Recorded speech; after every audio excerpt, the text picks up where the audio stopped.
Hi there. I'm strongly in favour of staying in the European Union. However, I am very disappointed in the campaign run by Remain and would instead like to address many of the points that I've heard people raise and why I believe that instead those are reasons for why we should stay in the European Union. First off, the economy. To me, this is a no-brainer simply because if we leave the European Union, every single financial expert has warned about the dangers of this, and it's unanimous, it's on an unprecedented level. Even if in the long term we can recover, the initial period of speculation will be very, very bad for our economy. Secondly, immigration. Immigration is for many people the single most important issue that they are voting on in this referendum, but immigration won't change if we leave the European Union, because if we leave the European Union, the agreement we are almost certainly going to try and seek is one similar to Norway, which has free movement of people from the European Union. But even if we were to go and get a complete stop on immigration from the EU, which is not going to happen, but if it was, then we're going to we still look at the current situation where half of our immigration comes from outside the EU, where we have complete control over, and the fact is that we haven't stopped immigration there because we need it.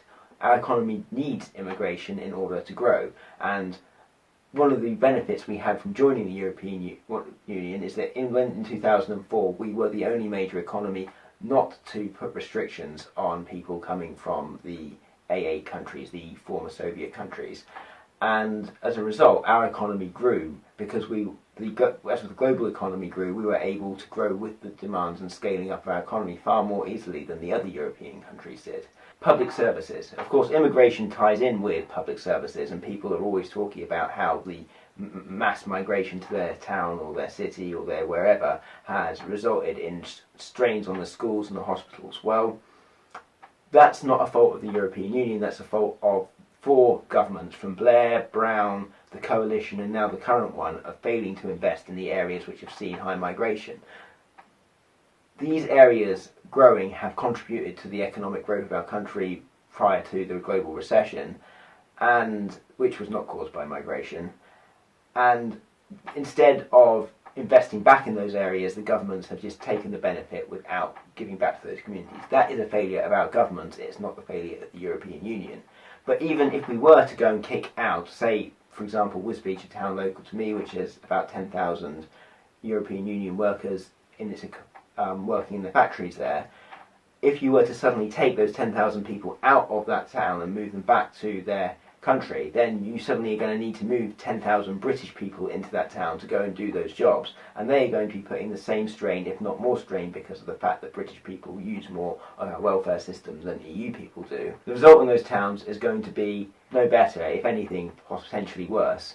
Another aspect of public strain and public services that isn't considered is the fact that we have plenty of British people who are abroad living in the European Union, and they are using the healthcare systems over there, for example. If we suddenly leave the European Union, these people over there, even if the European Union says they can stay, they will suddenly no longer be able to access the welfare systems in those countries, most notable of all healthcare.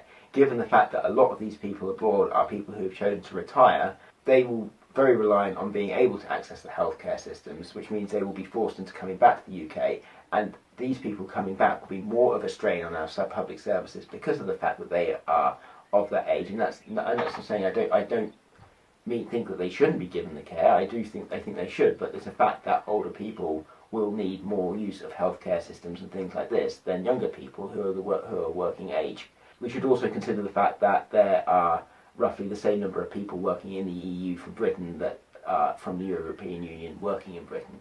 So we're not going to see much of a difference in population change if we were to go and suddenly end that free movement of people agreement. We need to get back our national identity. This is another one that I hear people say about, well, if we need to get our national identity back or not, that's certainly not a result of being in the European Union. If you go to France, if you go to Germany, if you go to Italy, are you telling me that these countries don't have a national identity, that you don't go there, do they all feel the same to you? No, they don't. They all feel very, very different, and these countries aren't even an island. They are bordering each other with much easier exchange of people than we have just as a result of the geography. Yet we somehow think that the European Union is costing us our national identity. That's as I said, if we're losing a national identity, then that's a discussion separate to the being in the European Union. But again, I don't think we are losing our identity. All countries' identities change over time, and they changed long before the European Union even existed.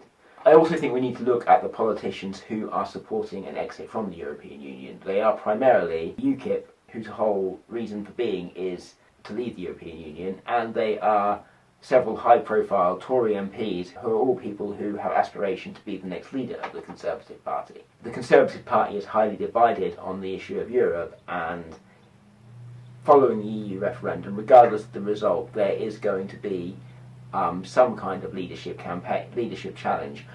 I know that that's been ruled out allegedly by Boris Johnson and Michael Gove in the build-up, but it's inevitable. The issue is a very divisive issue within the country. It's seen by the polls being so closely between Remain and Leave.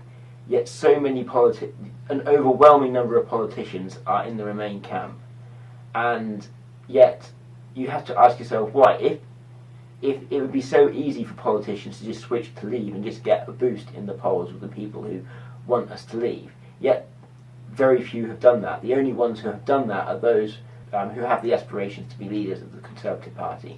And when you look at the people who are doing it, Nigel Farage, Boris Johnson, Michael Gove, they're using the NHS as a reason for staying, yet these are some of the politicians who are most against the NHS. They are the ones that want to privatise it, who want to sell it off, who want to go and get rid of the principles which most people in this country are in favour of. Their motivation is not about making Britain better for you, it's about making their political future, their leadership of their about running for leadership of their party in the future, and about getting as much support within the Eurosceptic wing of the Conservative Party. Cost. We always see the thing about £350 million per week.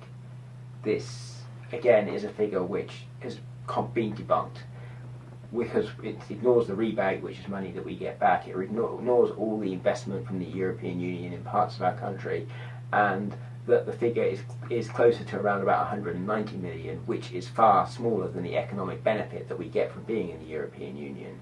EU rules. This, again, we're able to get rid of the crazy EU rules. Well, for a start, at the moment, we have an opt-out of many EU rules. For example, we don't have to join the Euro, we don't have to join the Schengen area, we have an opt-out of the Working Time Directive. I mean, there's a whole host of things that the UK is not part of, which nearly every other European Union member is part of. We, in many ways, have the current best deal. We are in the European Union, we're able to trade freely with the European Union, we're able to vote the rules, we're able to control what happens within it, yet we've managed to secure ourselves opt-outs on several areas of EU rules. If we leave, what's going to end up happening is we're still going to have to abide by a lot of those rules if we want to trade with the EU, yet we're going to have no say over the rules which are made, which at the moment the UK has an awful lot of influence of, because it is one of the largest economies within the European Union, and it is, as a result, a country which many people take the lead of. Once we're out, we lose that. And as I've said, we're still going to have to follow the rules, because if you trade with the European Union, you have to follow the rules on health and safety and all of this. In conclusion, if you just want to leave the European Union, then there's nothing that I can say is going to change your mind. But if you are genuinely on the fence or believe about which way to vote, then I genuinely believe there is only one logical way to vote, and that's to stay. I mean, all of the reasons given for leaving are specious, and it's easy to be able to promise anything you want when you're on the opposition. That's the beauty of being on the opposition. But the reality is that being in the European Union has strengthened both Europe and it has strengthened the UK. We are the fourth largest economy in the world.